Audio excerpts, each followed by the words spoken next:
እንግዲህ ቤተሰብ እዚህ ጋር ሰላምታ ምናምን አያስፈልግን። ቅድም ሰላም ብያችኋለሁ። የቅድሙን ቪዲዮ ላይክ እያደረጋችሁ አድርሱ።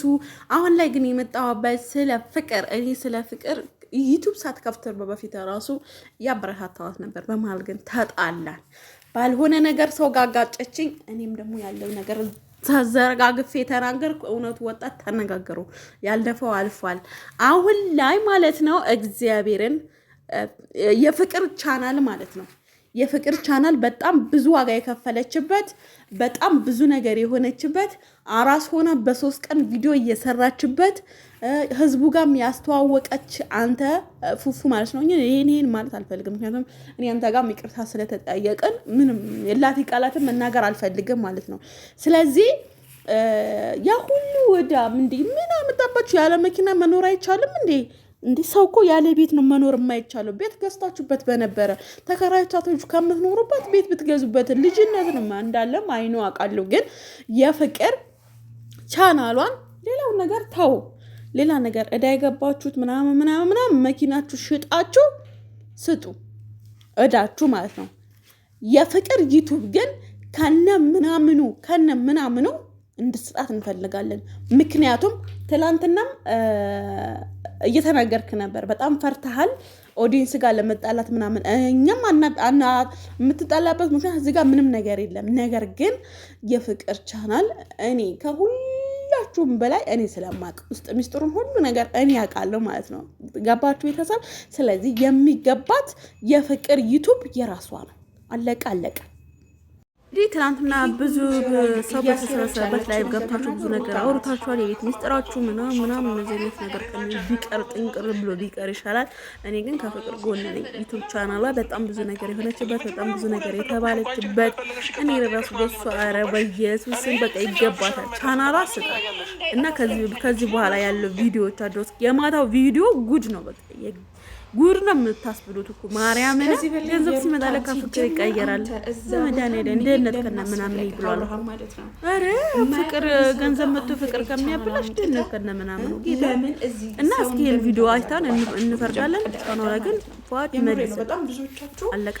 አይ ልንገርሽ ፍቅር እሱ ስቲል ይፈልጋል። ደጋግሞም ተናግሯል። ኦሬዲ ሰምተሻል። ሽማግሌም ልኮብሻል። ስቲል ትፈልጋለህ ከሷ ጋር መሆን አይደለ? ስቲል ኖ እኔ አንደርስታንድ ያደረኩት ቅድም ብዙ ሽማግሌ ያኔ ይፈልግ ነበር። ስለዚህ እኔ ደግሞ ስቲል ይፈልጋል ብዬ ስላሰብኩ እኔ ሶሪ ተንከራትቻለሁ። በጣም ብዙ ደክም ያለው ለዛ ደግሞ አሁን ያለውን ነገር ታርቃችሁ ያለውን ነገር በቃ ብዬ እናጠቃል።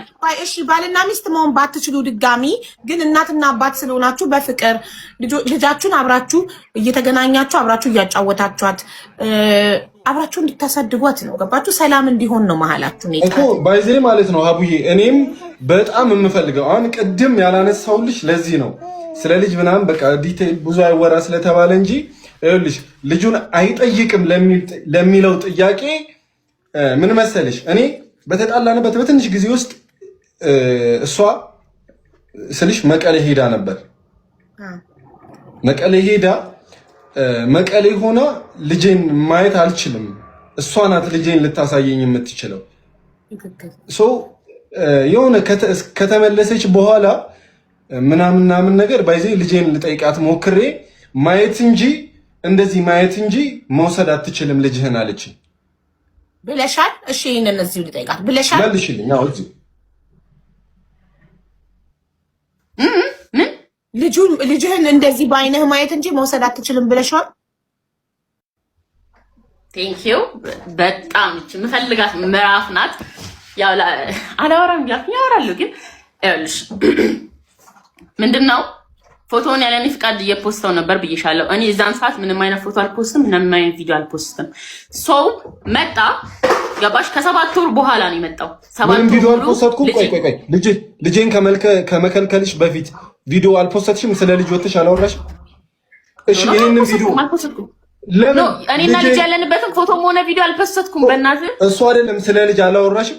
ቪዲዮ እንዴ ስለ ልጅማ ሁለ ቪዲዮ ካወርቻለሁ አልኩክ ያኔ ያሁን እኮ ከ7 ወር ያኔ አልኩክ። እኔም እኮ ስለ ልጅ ነው ያወራሁት እንጂ ቪዲዮ ፖስት አላውቅም። እኔ ቪዲዮ ፖስት አላውቅም እኮ እኔ መቀሌ በነበርኩ ሰዓት አልፖስትም። ስለ ልጃችንን አስገብቻለሁ። አንተና አውርቼ እንጂ እኮ ስለ ልጄን ፎቶ የተነሳችሁበትን የምነግርሽ ታሪክ አለ፣ የምሆንልሽ ነገር አለ። ፎቶ አሰርቼ እሱ ዩቲዩብ ላይ ነው። እሱ ቪዲዮ አሰርቼ ምናምን ደግሞ ቲክቶክ ላይ እመጣልሃለሁ። ቲክቶክ ላይም እንደዛ ብለሃል። እኔ ለምንድነው ሚዲያ ላይ ያለ ነገር ነው አለና ዋሻለሁ። እሺ አሁን ስለዚህ መከራከር አይደለም። አንቺም ሰርተሻል፣ እኔም ሰርቻለሁ። እሺ ብዙ ነገር ሆኛለሁ። አንቺ እያስከፈልሽኝ ነው። አንበሳ በልጄ ተበቀልሽኝ። በልጅማ አይደለም እኮ የምትቃጨው። ተይ እንጂ ክፍያ ነው ትለኛለች እንዴ? ጎበዝ አንቺ በልጄ እንዴ እየነገርኳት ነው። ዲቴል በጣም እየናፈቀችኝ ነው ልጄ። እንደዚህ አይነት ስሜት ይሰማኛል። ልጄን አሳየኝ እያልኳት አታሳየኝ። እንደዚህ አይነት ቀላቀል ልጅሽ እኔ ሆኜ ነው ባለፈው የሚያሳየው። ህፃንሽ እንዴ አንቺ በልጅ የምትቀጭ?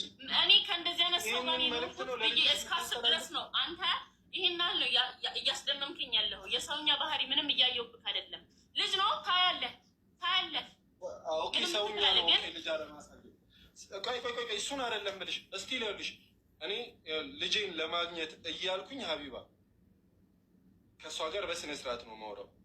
በስነ ስርዓት ልጄን ማየት እነግራታለሁ። ልጄ በጣም ትናፍቀኛለች። እኔ አንድ ነገር ልንገርህ፣ ልጄ እናትም ትፈልጋለች አባትም ትፈልጋለች። አረ ልጨርስልህ። እናትም ትፈልጋለች አባትም ትፈልጋለች። ለምን ትቀጭኛለች? መቅጣቱን ለምን? ማንም አልቀጣህም። እኔ እኮ አሁን ያልኩህ እኮ ነው። እኔ ላይ ላደረግከው ነገር ክፍያክ ነው አልሽው እኮ ማሬ።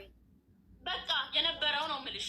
አሁን ያያል እናቴ ትሙት አንድ ላይ ማሳደጉ ምናምን በዚህ አንድ ወር ውስጥ ጠይቂያታለሁ። እናቴ ትሙት ጠይቂያታለሁ።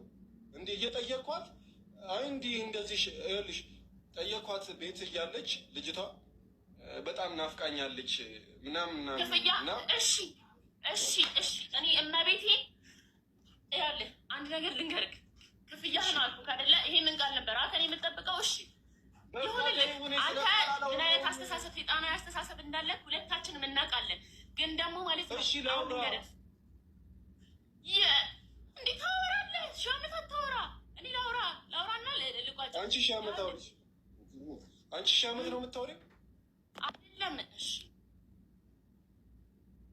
ያው አውራ ሚው ታረገችልህ ሀቡዬ። አይ ነው እኔ በስልሽ በእምነት ጉዳይ እኔ ሙስሊም ነኝ፣ እሷ ኦርቶዶክስ ናት። ፍቅርና ፉፉ ያላላችሁት ያው ህዝቡ ካፕል እንደሆናችሁ እንዳያውቅ ነው። እናንተ ቻናሉን ከመክፈታችሁ በፊት ኦልሬዲ ፍቅረኛሞች ናችሁ። ግን ህዝቡን በአንዴ ገብታችሁ ፍቅረኛሞች ነን አላላችሁ። ቀስ እያላችሁ ወልደናል። ጭራሽ እኮ እኛ ሀቡዬ ወልደናል። መውለዳችሁ የሚታወቁ ስትለያዩ ነው እንጂ ነበር ፍቅረኛ እንደሆናችሁ ህዝቡ አያውቅም ነበረ ነው። ያኔ አያውቁም ነበር። ኦኬ እንትን እያለን ለመሄድ ፍቅር መኪናውን በገዛንበት በ3ኛው ቀን በ4ኛው ቀን የተለያየ ነው። ገብቶሻል? ይኸውልሽ ያኔ ሀብት ሲመጣ ነገር መጣ አልኩኝ። መኪና በገዛንበት በ4ኛው ቀን ተለያየ ነገር መጣ ስልሽ እኔ ለፍቅር በጣም ብዙ መስዋዕትነቶችን ከፍያለሁ። ከነዚህ ከንብረቶች በፊት ፍቅር እኔ ጋር መታ ስለ ንብረት ከማውራቷ በፊት እኔ እሷ ጋር የሚሄደው በቃ ይቅርታ አድርጊልኝ፣ በሽማግሌ በጣም ለረጅም ጊዜ አስጠይቂያታለሁ። በቃ ይቅርበኝ፣ አጥፍቼ ከሆነ እኔ ከአንቺ ጋር አብሬ መሆን ነው የምፈልገው፣ መስራት፣ ማደግ፣ ከአንቺ ጋር መለወጥ ነው። ካጠፋው ይቅርታ ብዬ ለብዙ ጊዜ በሽማግሌ በትልልቅ ሰው በራሷ ቤተሰቦች በእናቷ አስጠይቂያታለሁ ለረጅም ጊዜ። እነዚህ ንብረት የሆነ ነገር ከማለታችን በፊት ለብዙ ጊዜ ለፍቻለሁ ለፍቅር ሜቢ አስፈላጊ ከሆነ ብዬ ነው። እኔ አሁን ንብረትና አንልጠያየቅም ነበር። ፍቅር መታ ዩቲዩብን ስጠኝ ስትለኝ ለምን ፍቅር ካጠፋው ይቅርበኝ ምናምን ነገር ነበር ስላቴ ነበር። ስቲል እናቷ ጋር ሄጄ በእናቷ ነበር እናቷን አዲስ አበባ ድረስ ይዣት መጣና በቃ ይሄው በሷ ፊት ይቅርበኝ ካጠፋው እላት ነበር። እና ከንብረቶች በፊት እነዚህን ነገሮች ነው ያደረኩት። ገባሽ? ከዛ ባለፈ ይሄ 4 ቀን ነው አላልኩሽም? በትንሽ መኪና ንብረቱ በተገዛ በትንሽ ጊዜ ውስጥ እነዛን ይሄንን መኪና ስንገዛ ማለት ነው ሀቡዬ ይሄው ለ3 ወር አፈር ዲሜ ግጬ ነው የገዛሁት። አፈር እንዴት መሰለሽ በባንክ የተገዛ ነው። ባንክ በምን ያህል ጊዜ ብር እንደሚሰጥሽ ታውቂያለሽ። ሄዶ ገዝቶ መጣ ስላለች ነው ቅድም። እሺ ለረጅም እንደውም ከ4 ወር በላይ ይሄ መኪና ለመግዛት ከ4 ወር በላይ ለፍተናል። ከሰዎች ተበድረናል። እውነቱን ነው የምነግርሽ። አደል የሆነ ብር ኖሮ እኔ ጋር እንዴ 600 ሺህ ብር እኔ አካውንት ላይ ካለ ለምንድን ነው ከሰዎች የምበደረው? ሀቢባዬ 400 ሺህ ብር እኔ አካውንት ላይ ካለ ለምንድን ነው እኔ ሀቢባ ይኸውልሽ መኪናውን ከገዛን በ4ኛው ቀን ምናምን ነው የተለያየ ነው አላልኩሽም? ይሄ ጥሩ እውነት ነው።